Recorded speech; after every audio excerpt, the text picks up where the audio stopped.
Boa noite. Obrigado pela presença. É bom estar de volta, né? Estou formado desde o semestre passado, mas eu venho visitando a casa aqui em algumas outras ocasiões. E é bom estar de volta aqui, né? Faculdade de Ciências Sociais, local da minha formação. E lugar onde eu tenho muitos amigos e referências. O meu trabalho ele foi escrito, né, o título dele é O Sinal e a Fala, bilinguismo para não ouvintes à luz da licenciatura em Ciências Sociais. Preliminarmente eu gostaria de agradecer, né, ao professor Ellerson e à professora Ruth Garé pela orientação, a revisora de texto Andressa Brabanço e o SBI da PUC, a Faculdade de Ciências Sociais e o corpo docente, ao programa de pós-graduação em Educação, e a Mariana Calegari, minha noiva, e a nossa família.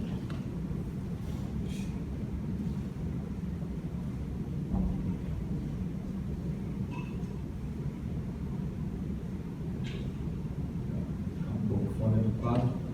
Eu vou fazer essa apresentação em formato de comunicação, porque acho que sintetiza um pouco melhor as ideias que eu tentei passar ao longo do meu texto.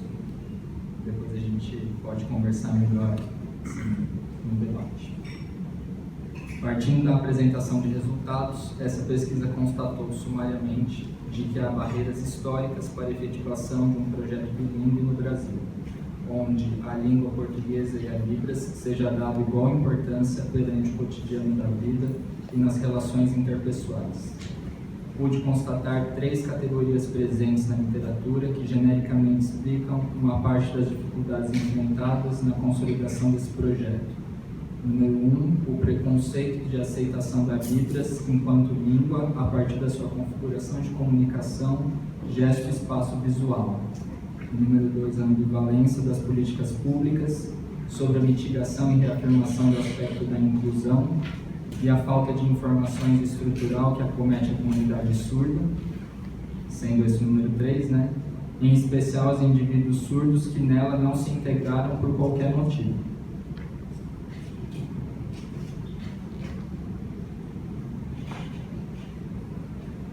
A título de introdução, essa é uma pesquisa que foi desenvolvida para a obtenção do título de licenciado em Ciências Sociais. Logo, era imperativo estudar a questão à luz da realidade da docência no ensino básico. Constatou-se que para uma satisfatória compreensão inicial pudesse ser alcançada sobre esse tema, fazia-se necessário não somente o domínio teórico dos vários assuntos tratados pelas ciências sociais, mas também um aprofundamento sobre a leitura da letra da lei, aplicada à educação e também a essa comunidade, além do conhecimento do domínio de metodologias de ensino desenvolvidas a partir do campo das ciências da educação.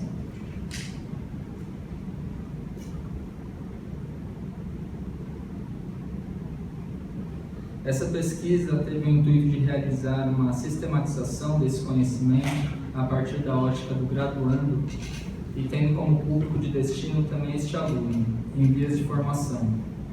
Uma vez que 58 horas-aula destinadas à discussão desse assunto na grade curricular do curso é considerado por centros de estudo da cultura surda uma quantidade muito aquém do necessário para a compreensão do universo de trocas dessa comunidade. O trabalho destina-se à militância de defesa de um projeto nacional bilíngue, assim como reivindicado por estes centros de referência.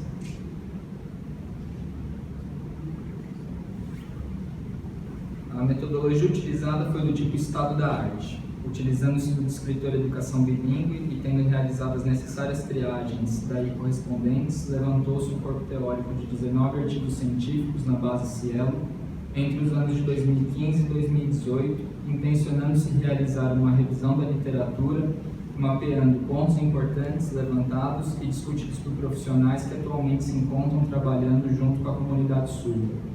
Este modelo de pesquisa acarretou um levantamento paralelo na plataforma Lattes dos currículos destes pesquisadores, bem como o perfil das revistas onde os trabalhos ganharam espaço de publicação, o que resultou em uma leitura com melhor embasamento sobre o local de fala e sobre as informações apresentadas. São 4 os momentos que eu vou destacar com base na revisão da literatura. No primeiro momento, momento onde eu apresento o referencial teórico de análise levantado pela literatura, considerado como mais adequado à condução de pesquisas, tendo a comunidade surda e suas particularidades como referência. Um segundo ponto que contextualiza o Instituto Nacional de Educação de Surdos, frente à luta pela consolidação do projeto bilíngue no país. Um terceiro ponto, onde reflito, a partir da ótica das ciências da educação, o processo de produção do conhecimento, tendo como referência a Libras em sua característica gesto e espaço visual. E, por fim, um cruzamento multidisciplinar entre o campo da educação e das ciências da vida, desenhando uma possível conclusão que almeja se realizar sobre a discussão da garantia dos direitos de cidadania para essa comunidade e, em essência, para o povo surdo.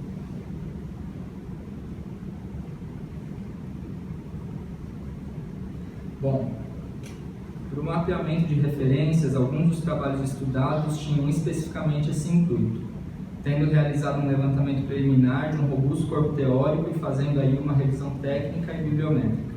Especial destaque aqui para o trabalho das pesquisadoras Karina Parinês e Cássia Sofiato, que realizaram uma revisão de bastante fôlego sobre a educação de surdos no Brasil, em tese e dissertações no banco de teses da CAPES.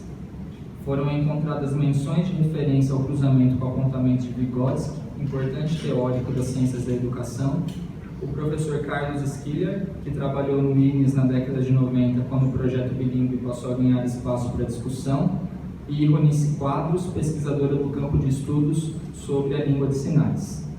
Este quadro de referências ajudou no balizamento dos apontamentos desenvolvido no corpo textual da pesquisa, uma vez que dava pistas sobre os referenciais de discussão deste assunto no meio científico.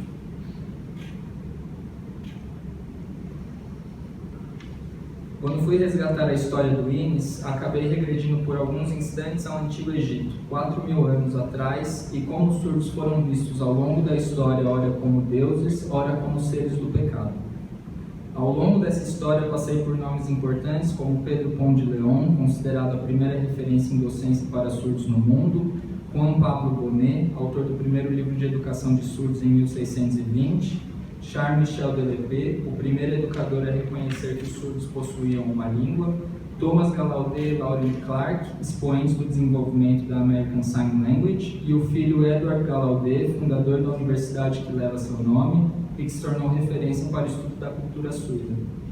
Bem como, no século XXI, já há nomes como Stockel, Holcomb, David Anthony, Gerli Gustafsson e Herbie Larson para reconhecimento do status linguístico da língua de sinais, bem como o desenvolvimento da compreensão sobre a comunicação com o surdo com base nas teorias da comunicação total.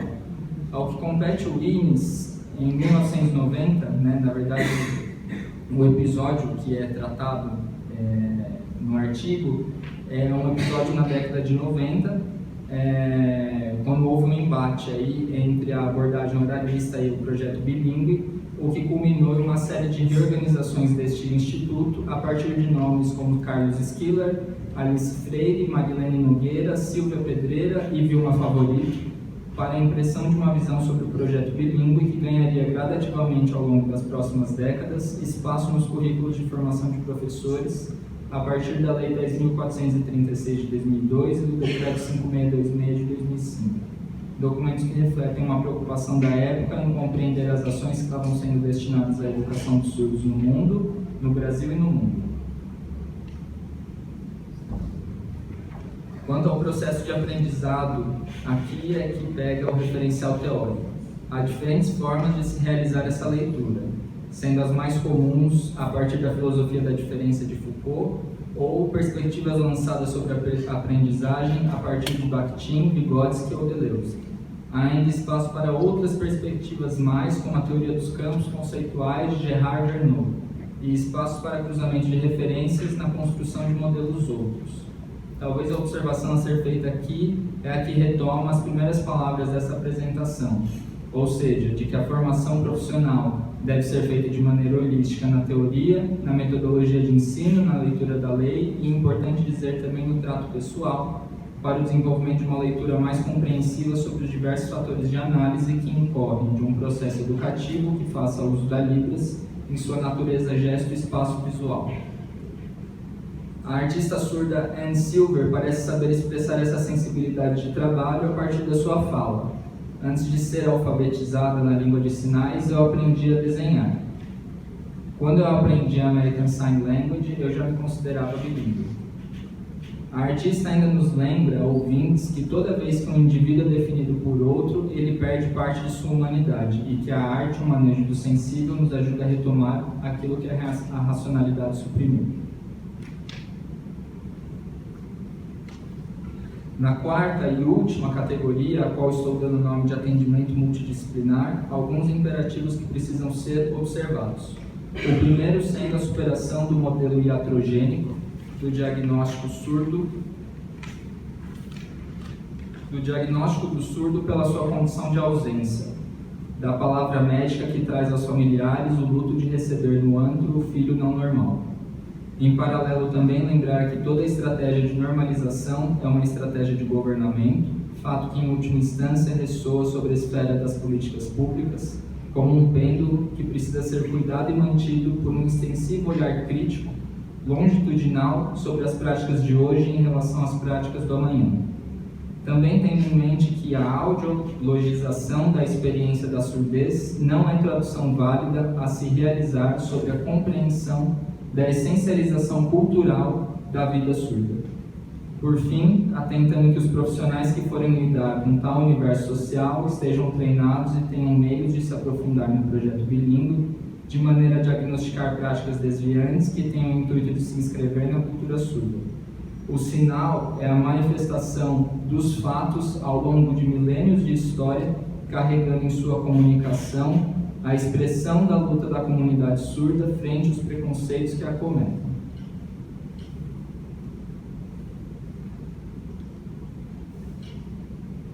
A título de considerações finais, esse trabalho cumpre o anseio pessoal de contribuir para a produção do saber, tendo em vista engrandecer as discussões travadas na Faculdade de Ciências Sociais da PUC Campinas, a partir de seus referenciais e dos da ciência da educação, visando levá-los para espaços outros na busca pela produção de uma educação menor.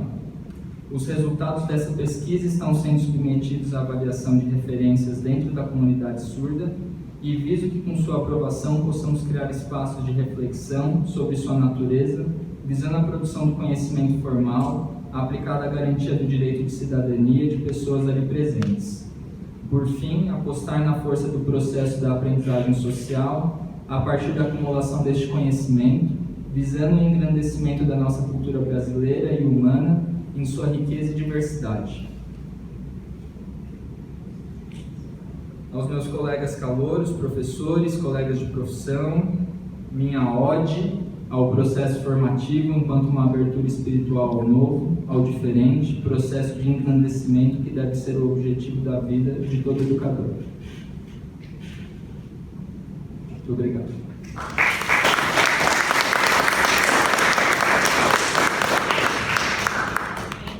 E eu acompanho justamente uma aluna que é deficiente auditiva e ela não tem a linguagem de sinais. E aí a comunicação se torna até um pouco mais difícil por questão disso. E recentemente houve um debate sobre a colocação da linguagem de sinais no ensino, desde a educação básica do ensino fundamental. E aí, como você acha que seria essa implantação do ensino de Libras, sendo que dentro das licenciaturas nós não temos essa carga horária necessária para esse ensino? E você acha que vê isso de forma positiva ou você acha que é ainda um longo caminho para esse sistema de integração, de inclusão? Acho que é mais ou menos isso. Isso que você falou. A minha pergunta é um pouco provocativa. O que você, então, por exemplo, sugeriria, né, vamos dizer assim, dentro desse recurso escasso que daria para a gente fazer, digamos, melhor, né, considerando tudo isso que você falou? E, na verdade, mais nada Não vou dar nenhuma certeza aqui, eu vou me valer da minha licença poética de ser somente licenciado e ainda não ter obtido nenhum título de pós-formação, mas vou dar alguns indícios do que surgiu na minha pesquisa que poderiam ajudar a gente a responder, né, frente a esse desafio de ensinar, em especial quando não há a Libras, né, enquanto intermédio aí do conhecimento. Existe uma noção de que o conhecimento ele pode ser produzido também dentro do gesto, né? O gesto ele pode ser esse intermédio entre o que se entende ser dito e aquilo que é dito no final das contas, né?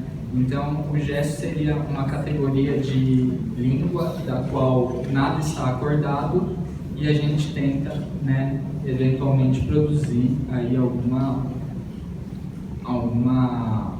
síntese, alguma catarse em cima, né, dessa relação. Eu acho que os principais indicadores aí para estudo seriam, né, entrar com o estudo de Stokes, tentando aí mapear quais são os indicativos que ele traz, né, da afirmação da Libras enquanto uma língua de caráter linguístico, e partir para Holcomb e esses teóricos aí de São Francisco, buscando aí mapear formas, né, que a comunicação total pode trazer para esse processo de acompanhamento, né, de docência. E lembrando que assim o nosso corpo teórico nas ciências da educação permite também muitas abordagens a partir do que a gente já tem. Por exemplo, quando na sessão em que eu discuto Vygotsky, né, que eu trago pelo menos que o referencial está trazendo Vygotsky, Bakhtin, Deleuze, né, são apontados elementos desse processo de formação do conhecimento, a relação com o outro, a transformação do saber e o ato da brincadeira, o lúdico.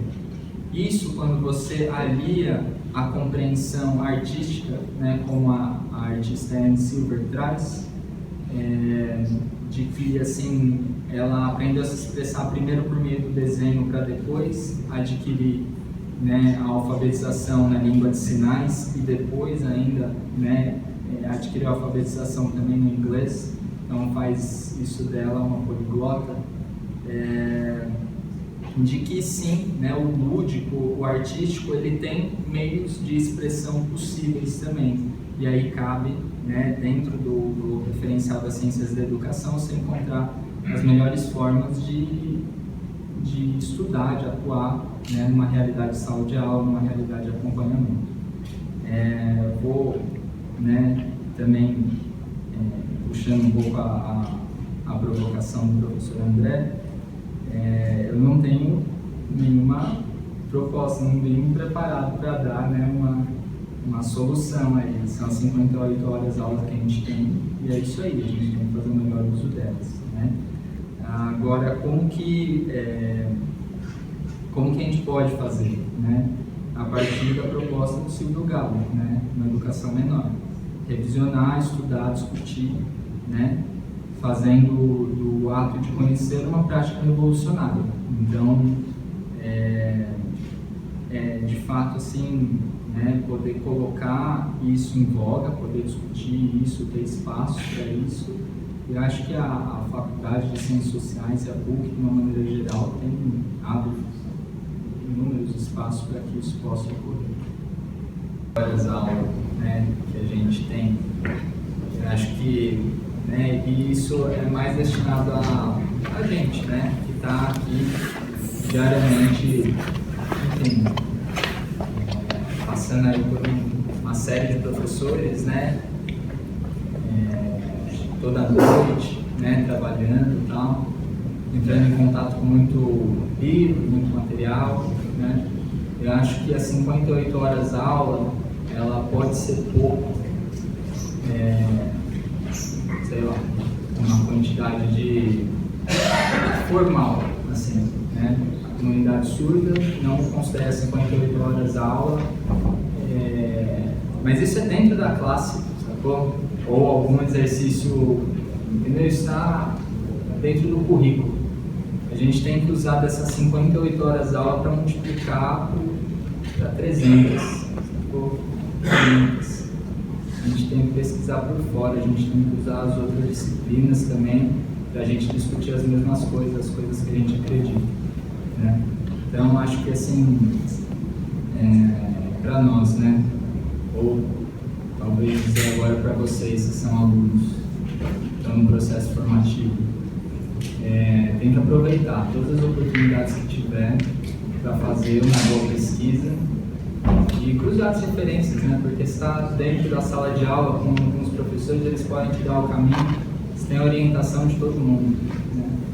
Então acho que é um pouco por isso que a minha sessão de agradecimento vem sempre antes, porque acho que se não fosse pelas nossas grandes referências, né, que a gente tem para acessar essas outras gigantes referências, a gente teria muito menos, né? Mas não estaria, não teríamos a desculpa de não fazer aquilo que a gente acredita. Eu acho que é um pouco isso que eu gostaria de falar.